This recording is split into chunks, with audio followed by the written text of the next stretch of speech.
नमस्कार, good morning आप सभी को। मैं हूं आपके साथ पूजा खंडूरी और मैं हूं आपके साथ बसंत शर्मा। तो इसी के साथ देखिए, अब समय हो चुका है आपको खबरों की डोज देने का। आपको खबरें बताएंगे हम, आपके फायदे की जो होंगी वो खबरें। खबर को खबर की तरह नहीं बसंत, बल्कि एक बोलचाल के तरीके से, एक रेडियो और टीवी के अलग से कॉम्बिनेशन में बताएंगे, अनोखे लहजे में, अलग अंदाज में बताएंगे, जहां आपको खबर सुनाएंगे भी और साथ ही दिखाएंगे भी। और साथ ही अब आपकी गलियों से लेकर आपके दिन भर की पूरी कहानी तक कौन कौन सी जानकारी आपको पता होनी चाहिए दिल्ली में रहने के नाते।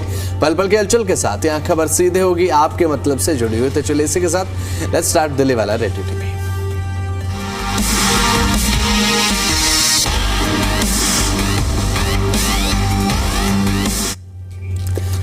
तो चलिए इसी के साथ खबरों की शुरुआत करते हैं पूजा। और दिल्ली सरकार का अब 1 साल जब पूरा हो चुका है, तो इस 1 साल पूरे होने की सालगिरह पर अब रेखा सरकार एक के बाद एक कई बड़े विकास के ऐलान कर रही है। तो वहीं दिल्ली में लाडली योजना का नाम आपने अभी तक सुना होगा, लेकिन अब जो है वो आप इसे नहीं सुनेंगे, क्योंकि लाडली योजना को बंद कर 1 अप्रैल से लखपति बिटिया योजना शुरू करने की तैयारी है। बिल्कुल, दिल्ली की लखपति बिटिया योजना क्या है ये जरा हम अपने दर्शकों को जरा बता देते हैं। नई योजना जो है 1 अप्रैल से लागू होगी। एक परिवार की अधिकतम 2 बेटियां इसके लिए पात्र होंगी। वार्षिक आय सीमा 1 लाख से बढ़ाकर 1,20,000 रुपए, पहले 36,000 रुपए जमा होते थे, अब 20,000 रुपए अतिरिक्त दिए जाएंगे। लाभार्थियों को अब 56,000 रुपए का लाभ भी मिलेगा। और मुझे तो अब पूजा यही लग रहा है कि वो एक मीम आपने देखा होगा, वो सोशल मीडिया पर बहुत ज़्यादा वायरल भी होता है भाई। और जो परिवार अब इस योजना के दायरे में आते होंगे वो यही पूछ रहे होंगे, क्या बात कर रहे हो। तो योजना की जो शर्तें हैं वो आपको बता देते हैं कि भाई आप पहले ये देख लीजिए आप पात्र हैं या नहीं। बेटी का जन्म दिल्ली में होना चाहिए। जो जन्म प्रमाण पत्र है उसमें देख लें कि आपकी जो बेटी है उनका जन्म जो है वो दिल्ली में होना, जन्म स्थान दिल्ली होना चाहिए। इसके अलावा अगर बात करते हैं तो ये जो शर्तें हैं वो आपके लिए मानना इसलिए भी ज़रूरी है क्योंकि अगर इन शर्तों पर आप ध्यान नहीं देंगे तो आपको इस योजना का लाभ नहीं मिलेगा। तो जो बेटी का जन्म है वो राजधानी दिल्ली में होना चाहिए। और इसके अलावा अगर बात करें तो पूरा टीकाकरण अनिवार्य है जो बचपन में होता है हर बच्चे का। मान्यता प्राप्त स्कूल से बच्चे की पढ़ाई होनी चाहिए, आपकी बेटी की पढ़ाई होनी चाहिए। 18 साल से पहले विवाह नहीं होना चाहिए। ये शर्तें हैं पूजा इस लाडली बिटिया योजना। तो ये जो लाडली योजना साल 2008 में देखिए शुरू हुई थी। इस योजना के तहत बेटियों के लिए अलग अलग चरणों में कुल 36,000 रुपए बैंक में जमा किए जाते थे, जो कि मैच्योरिटी पर मिलते थे। लेकिन योजना के तहत 1 लाख से अधिक जो अनक्लेम्ड रह गए। सीएम रेखा गुप्ता ने बताया कि बीजेपी सरकार बनने के बाद 31,000 बच्चियों को चिन्हित कर 90 करोड़ रुपए जारी किए गए हैं। और इसके अलावा 41,000 और लाभार्थियों की पहचान भी की गई है, जिन्हें सरकार 1 साल में पूरे होने पर 100 करोड़ रुपए देने वाली है। और मुझे इसलिए खुशी हो रही है क्योंकि अब जो है जो आय सीमा होती है 1 लाख तक थी, अब उसे 1,20,000 कर दिया गया। और जैसे ही ये 20,000 रुपए की, माफ कीजिएगा, 20,000 रुपए की राशि बढ़ी है ना पूजा, अब कई परिवार जो हैं वो इस योजना के अंडर आ जाएंगे और इसका लाभ ले पाएंगे। अब नई दिल्ली लखपति बिटिया योजना के तहत अब होगा ये, जो ये नई योजना आ रही है, अब पहले अधिक आर्थिक सहायता दी जाएगी, पहले से अधिक आर्थिक सहायता दी जाएगी। और इसके लिए सरकार ने 160 करोड़ रुपए का बजट तय कर दिया है। और साथ ही जरूरत पड़ने पर फंड बढ़ाने का भी आश्वासन सरकार की तरफ से दिया गया है। और इस नई योजना के तहत दिल्ली की बेटियों को बेहतर भविष्य देना, उनकी आर्थिक सुरक्षा, ये सरकार की तरफ से सुनिश्चित करने का एक उद्देश्य है कि जो दिल्ली की बेटियां हैं वो आर्थिक रूप से सुरक्षित भी रहें और साथ ही उनका भविष्य भी बेहतर। तो दिल्ली सरकार ने बेटियों के लिए नई योजना की शुरुआत कर दिया है। 31 मार्च से लाडली योजना बंद हो रही है और 1 अप्रैल से दिल्ली लखपति बिटिया योजना शुरू हो रही है। आपको इसके लिए करना क्या होगा? सबसे आसान तरीका तो यही होता है, आजकल सब कुछ आप ऑनलाइन मोड में कर सकते हैं। आप ऑफिशियल वेबसाइट को, जो दिल्ली सरकार की ऑफिशियल वेबसाइट होती है, क्योंकि दिल्ली गवर्नमेंट जितनी भी स्कीम्स चला रही है, कोई भी गवर्नमेंट स्कीम चलाती है, उनके ऑफिशियल वेबसाइट पर उसकी पूरी इन्फॉर्मेशन होती है। आप वहां पर जाकर उसे चेक कर सकते हैं। फिर जो एलिजिबिलिटी क्राइटेरिया होगा उसको देख सकते हैं, कैसे आप आवेदन कर सकते हैं, कैसे आपको रजिस्ट्रेशन कराना होगा, वो सारी डिटेल्स आपको वहां पर मिलेगी। हम आपको बता रहे हैं ये क्योंकि आपको इसका लाभ मिल सकता है। इस योजना के तहत बेटियों को पहले से अधिक आर्थिक मदद मिलेगी, जिसमें शिक्षा और टीकाकरण जैसी शर्तों को पूरा करना जरूरी होगा। और इस नई योजना के साथ दिल्ली की बेटियों को बेहतर भविष्य और आर्थिक सुरक्षा मिलने की भी पूरी उम्मीद कहीं ना कहीं जताई जा रही है। तो ऐसे में देखिए, अगर आप एलिजिबल हो सकते हैं, इसके लिए आप पात्र हो सकते हैं, तो फिर आपको जाकर एटलीस्ट चेक करने में तो क्या जाता है, चेक करना चाहिए। चेक जरूर करें, और अगर आप पात्र हैं तो भाई मुझे लगता है कि आपके लिए बहुत ज्यादा जरूरी है इस योजना का लाभ उठाना, क्योंकि आज के समय में महंगाई का दौर बहुत ज्यादा है। अब जो लो मिडिल क्लास मैन है वो ये सोचते हैं कि भाई सरकार की तरफ से जो योजना चलाई जा रही है उसका लाभ लिया जाए, तो आखिर कैसे लिया जाए। और ये योजना अब उन परिवारों के लिए बहुत ज़्यादा महत्वपूर्ण है जिनकी आर्थिक आय बहुत ज़्यादा नहीं है, और घर में अगर बेटी है तो आप इस योजना का लाभ ले सकते हैं। क्योंकि अब देखिए, सरकार एक तरफ महिला सशक्तिकरण पर काम कर रही है, दिल्ली की बेटियां सुदृढ़ हों, दिल्ली की बेटियां मजबूत हों, उनके आर्थिक सहायता भी एक सरकार की तरफ से, इसे आप ये कह सकते हैं, बेटियों के लिए, ताकि उनका भविष्य मजबूत हो और माँ बाप पर कोई बोझ ऐसा न पड़े।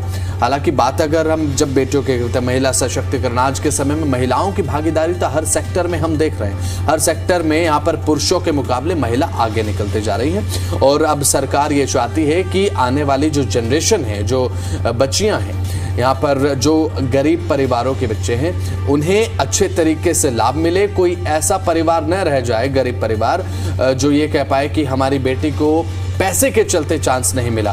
सरकार का ये प्रयास है कि आर्थिक तौर पर सरकार एक सहारा बनकर गरीब परिवारों के साथ खड़ी रहे, ताकि जो गरीब बेटियों के सपने हैं वो भी पूरे हो सके।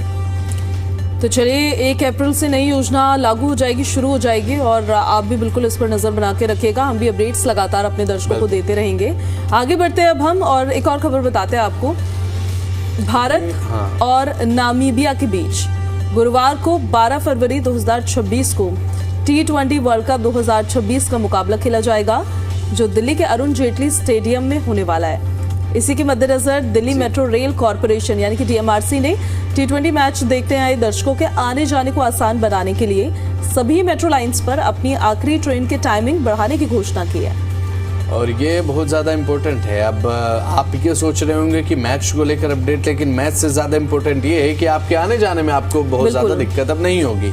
अब फिरोज शाह कोटला में ये मैच होगा, और ये बदला हुआ जो शेड्यूल है ना मेट्रो का, वो कुछ ऐसा रहेगा। 12 फरवरी 2026 के लिए विशेष रूप से अब तैयार किया गया है ये शेड्यूल। और साथ ही अब बात ये है कि जो फैंस हैं वो मैच देखने के लिए आते हैं, आवाजाही है पूरी दिल्ली से होगी। भाई जब दिल्ली में मैच है तो अलग अलग जगहों से लोग मैच देखने के लिए आते हैं, हरियाणा से भी जाते हैं, पंजाब से भी जाते हैं, और आसानी से वो वापस आ सकें, कनेक्टिविटी इश्यू ना हो। क्योंकि हम देखते हैं कि 11 साढ़े 11 बजे के आसपास जो है वो मेट्रो सेवा बंद हो जाती है। अब उस समय कोई ऐसी दिक्कत का सामना नहीं करना पड़े कि अब भाई कनेक्टिविटी कैसे ढूंढे।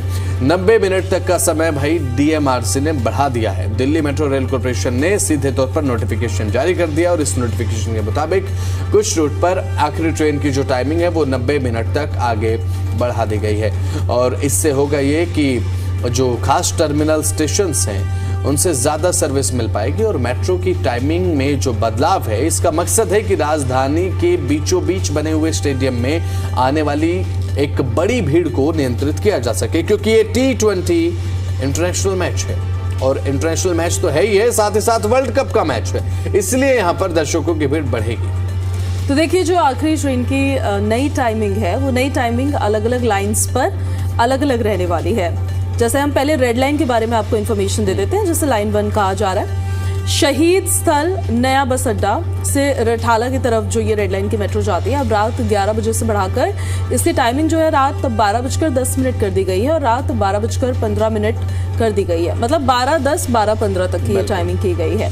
लाइन 2 यानी कि येलो लाइन से अगर आप ट्रैवल करते हैं तो समयपुर बादली से गुरुग्राम की तरफ जाती है, हुड्डा सिटी सेंटर की तरफ ये मेट्रो जाती है, और वहाँ पर जो टाइमिंग है वो 12:20 और रात 11:45 तक और ज़्यादा बढ़ा दी गई है।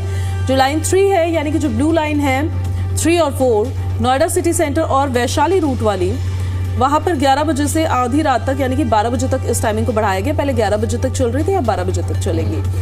जिसमें द्वारका सेक्टर 21 से नोएडा इलेक्ट्रॉनिक सिटी की सर्विस जो है वो 11:35 तक रहेगी, और वैशाली की सर्विस क्योंकि बीच में डाइवर्जन होता है यहाँ, तो बिल्कुल। वैशाली तक की जो सर्विस है वो भी हाँ जी 11:45 तक रहेगी। लाइन 5 यानी कि ग्रीन लाइन से अगर आप ट्रैवल करते हैं जो कीर्ति नगर से इंद्रलोक की तरफ जाती है, वहां पर तो सर्विस बसंत रात 1 बजे तक बढ़ा दी गई है, जबकि जो ब्रिगेडियर होशियार सिंह रूट है वहां पर 12 बजे और रात 12:10 तक ये बढ़ाया गया है। तो वहीं वॉयलेट लाइन पर अगर आप चलते हैं कश्मीरी गेट के लिए रात 12:25 यानी कि सुबह के 12:25 AM तक मेट्रो टाइमिंग रहेगी, और राजा नाहर सिंह मार्ग की तरफ अगर आप बढ़ते हैं वल्लभगढ़ के लिए तो 11:20 तक जो मेट्रो की टाइमिंग बढ़ा दी गई। लाइन 7 पिंक लाइन जो है यानी कि मजलिस पार्क और शिव विहार सर्विस रात 12:10 तक बढ़ा दी गई। और इसी के साथ यहाँ पर मेजेंटा लाइन की बात अगर करें तो बोटेनिकल गार्डन से जनकपुरी तक जो टाइमिंग है वो रात 12:45 तक और रात 12:30 बजे तक बढ़ा दी गई है। और साथ ही अब लाइन 9 जो कि ग्रे लाइन द्वारका से ढांसा बस स्टैंड तक की तरफ ये लाइन जाती है रात 1:30 बजे और 1:15 के आसपास तक इसका टाइम रहेगा।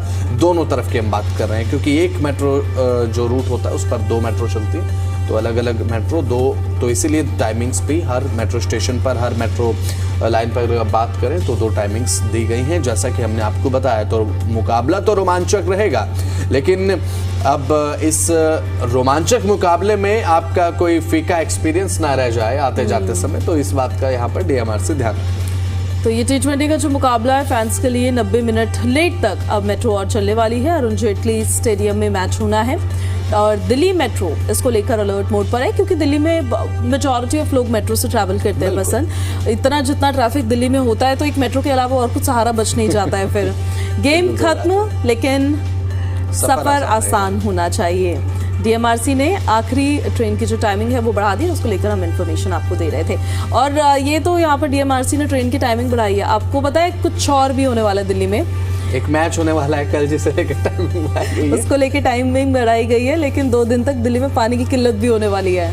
तो मतलब तो बताइए एक बार क्या खबर है, मुझे एक बार पूरी जानकारी आप दे दीजिए, ताकि ये होगा कि हम अगर ज्यादा पानी एक्सेस यूज कर रहे हैं तो हम उसे लिमिटेड कर सकें। बिल्कुल, स्टोर करके रखे पहले तो पानी थोड़ा। दिल्ली के कई इलाकों में अगले 2 दिनों तक पानी की किल्लत रहने वाली है। दिल्ली जल बोर्ड की ओर से एक नोटिफिकेशन जारी किया गया जिसमें उन्होंने बताया कि अंडरग्राउंड रिजर्वायर और बूस्टर पंपिंग स्टेशन की जो वार्षिक सफाई का काम होता है वो चल रहा है, जिस वजह से 11 और 12 फरवरी 2026 को ये पानी की जो सप्लाई है प्रभावित रहेगी। यानी कि आज और कल जिन जिन इलाकों में पानी की जो आपूर्ति है बाधित रहेगी, उनमें मैं चाहती हूँ आप बताएं हमारे दर्शकों को कि कौन कौन से इलाके हैं। कौन कौन से इलाके हैं वो हम आपको बता देते हैं जहां पर सप्लाई बाधित रहने वाली है। सबसे पहले हिरनकुंडा और बखरवाला रोड, इसी के साथ साथ बात अगर करें तो यहाँ पर लोकनायकपुरम, टिकरी गांव, मुंडका, नीलवाल गांव और किशनगढ़, महरौली, स्वर्ण पार्क और पुल प्रहलादपुर के LIG व 4 ब्लॉक शामिल हैं इसमें, जहां पर वाटर क्राइसिस आपको देखने को मिलेगा। तो वहीं 12 फरवरी को पानी की किल्लत का असर कहां देखने को मिलेगा, पूछा वो जरा आप बताइए। बिल्कुल, 12 तारीख को दिखेगा अर्जुन पार्क में, इंदिरा पार्क में, नांगली साकरावती एरिया में, प्रेम विहार में, निरंजन पार्क और जेमिनी पार्क, घासीपुरा गांव, श्याम विहार, पापरावत गांव, नया बाजार, विजय पार्क, साई बाबा इनक्लेव, कई जगह हैं, रोशन मंडी, दीपक विहार, लाल कुआं और साथ ही साथ ये वो तमाम क्षेत्र है जहां पर किल्लत देखने को मिल सकती है। दिल्ली जल बोर्ड ने लोगों से अपील ये की है कि वो पहले से पर्याप्त मात्रा में पानी का भंडारण कर लें, स्टोर कर लें। जरूरत पड़ने पर हालांकि टैंकर्स उपलब्ध कराए जा सकते हैं बस। और आसान भाषा में अगर कहें, जहां पर 1 बाल्टी पानी लगा रहे हैं वहां पर आधी बाल्टी में काम चलाएं आज और कल, क्योंकि 2 दिन तक पानी की किल्लत अलग अलग इलाकों में रहेगी। कहीं ऐसा ना हो कि पानी की किल्लत के चलते आप बीच में नहा रहे हैं और उसके बाद आपको ये पता चले कि पानी खत्म हो गया। बिल्कुल, और किसी भी आपात स्थिति में आप लोग 1916 जैसे हेल्पलाइन नंबर्स जो होते हैं उन पर संपर्क कर सकते हैं। और सलाह भी आपके लिए यही दी गई है दरअसल कि पानी का सावधानी से उपयोग करें ताकि इस अस्थायी परेशानी से निपटा जा सके। तो वाटर क्राइसिस 2 दिन हो सकते हैं। दिल्ली में जब पानी का क्राइसिस होता है ना पूजा, तो वो मुझे लगता है कि किसी बहुत बड़ी परेशानी से कम नहीं होता, क्योंकि दिल्ली में हमेशा आपको देखने को किसी न किसी इलाके में आपको देखने को मिल ही जाएगा कि पीने का पानी नहीं आ रहा है, दिक्कत हो रही है, पानी न आने के चलते लोग परेशान है, टैंकर्स के चलते पानी आपूर्ति हो रही है। और अब जब यहाँ पर फ्लश पंपिंग का काम चल रहा है, पंपों को अच्छे तरीके से फ्लश किया जा रहा है, साफ किया जा रहा है, सफाई का काम बेसिकली चल रहा है, इसलिए आपकी जो पानी की सप्लाई है वो बाधित होगी। और ऐसे में आपको करना ये चाहिए कि पानी अगर आपके पास अभी अच्छे तरीके से है तो उसको भाई थोड़ा 1 से 2 दिन तक स्टोर करके रखें, और ये आपकी ज़रूरत में काम आएगा। वो इसलिए क्योंकि अगर पानी नहीं आया तो जाहिर सी बात है एक जो पानी आपने स्टोर किया होगा वो आप यूज़ कर सकते हैं। और दिल्ली जल बोर्ड की तरफ से तो सीधे तौर पर कह दिया गया है कि आने वाले 1 से 2 दिन तक आप इस चीज़ को लेकर थोड़ा सा ध्यान अगर देंगे तो आपके लिए अच्छा होगा। रोज़मर्रा के कामों में जितना पानी आप यूज़ करते हैं उससे थोड़ा सा अगर आप कम करेंगे, उसे थोड़ा सा आधा कर दीजिए तो आपके लिए अच्छा रहेगा। आपको पड़ोस में नहीं जाना पड़ेगा कि एक बाल्टी पानी मांगने के लिए। चलिए आगे बढ़ते हैं अब हम, और ये तो वाटर क्राइसिस को लेकर अपडेट हम आपको दे रहे थे। अब देखिए, इलेक्ट्रिक को अब आपको नमस्ते कह देना चाहिए और पेट्रोल को टाटा बाय बाय बोल देना चाहिए, ऐसा क्यों कह रहे हैं बसंत हम? अब पूजा एक चीज ये हो गई ना कि किसी चीज को नमस्ते बोल देना, हम इस चीज को 2 चीजों में बोल सकते हैं, इसके 2 सेंस निकलते हैं। नमस्ते तो ये कि आप उससे इंट्रोड्यूस हो रहे हैं कि नमस्ते, और एक आप उससे परेशान हो गए, आप उससे परेशान हो गए इसलिए आप उसे नमस्ते बोल देते हैं। इसके 2 मतलब निकलते हैं। तो इसका मतलब ये है, आप इसके यहाँ पर दोनों मतलब निकाल सकते हैं। और क्योंकि अब साहब कहानी में ट्विस्ट ये है कि लो बैटरी वाला ट्विस्ट आ चुका है बढ़ती इलेक्ट्रिक व्हीकल्स की दुनिया में। राजधानी को चाहिए करीब 36,000 इलेक्ट्रिक व्हीकल चार्जिंग पॉइंट्स, लेकिन दिल्ली चल रही है 9,000 पर। यानी कि गाड़ियां ज्यादा हैं, प्लग कम है। जैसे शादी में मेहमान आ जाते हैं, 500 कुर्सियां जो हैं वो सिर्फ 100 हो, तो भाई 400 बैठेंगे कहाँ? तो अब ये वही दिक्कत हो रही है लोगों को। शादियों में तो मैनेज कर लेते हैं लोग, लेकिन गाड़ियों में मैनेज नहीं कर सकते हैं वो। हाँ, ये बात तो है। अब लोग बड़े शौक से इलेक्ट्रिक कार घर तो ला रहे हैं, पड़ोसी को दिखा रहे हैं, देखो भाई हम फ्यूचर में जी रहे हैं, हम फ्यूचरिस्टिक कार लेकर आए हैं। लेकिन जैसे ही बैटरी 10% पर आ जाती है, पूरा परिवार गूगल मैप पर चार्जिंग स्टेशन ऐसे ढूंढता है जैसे खजाना खोज रहे हो भाई।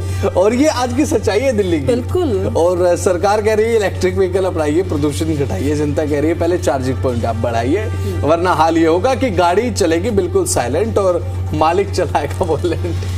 हो ही जाएगा वॉलेंट जब उसे कहीं जाना होगा और गाड़ी नहीं चलने वाली होगी उसकी। तो दिल्ली में देखिए, इलेक्ट्रिक वाहनों को बढ़ावा देने के लिए सरकार कदम तो उठा रही है, लेकिन रफ्तार धीमी लग रही है। और दिल्ली में 36,000 ईवी चार्जिंग पॉइंट्स की जरूरत है, लेकिन दिल्ली में अभी तक सिर्फ 9,000 चार्जिंग पॉइंट्स ही अवेलेबल है।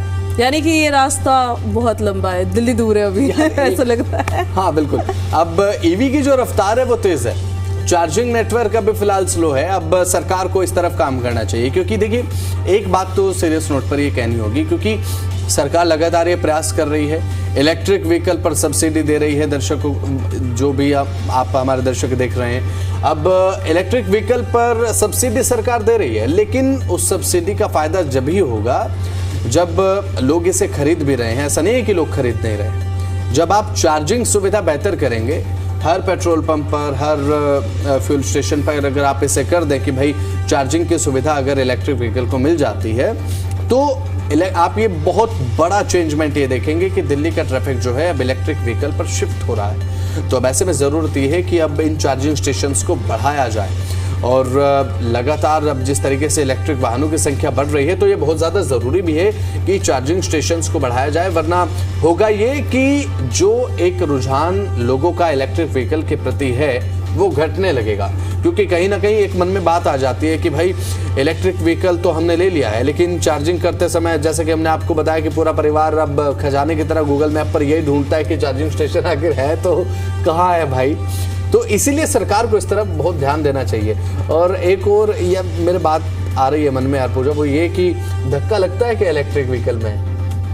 मैंने तो एक इलेक्ट्रिक व्हीकल को खड़े देखा है भाई, वो उसका चार्जिंग खत्म हो गई थी, उसकी बैटरी खत्म, और उसका वो जो हैंडल होता है, स्टीयरिंग व्हील जो होता है, वो भी लॉक हो गया था। अरे भाई। अब वो इंसान वहीं पर फंसा रह गया। हाँ, और वो मीम मटेरियल बन गया फिर वो।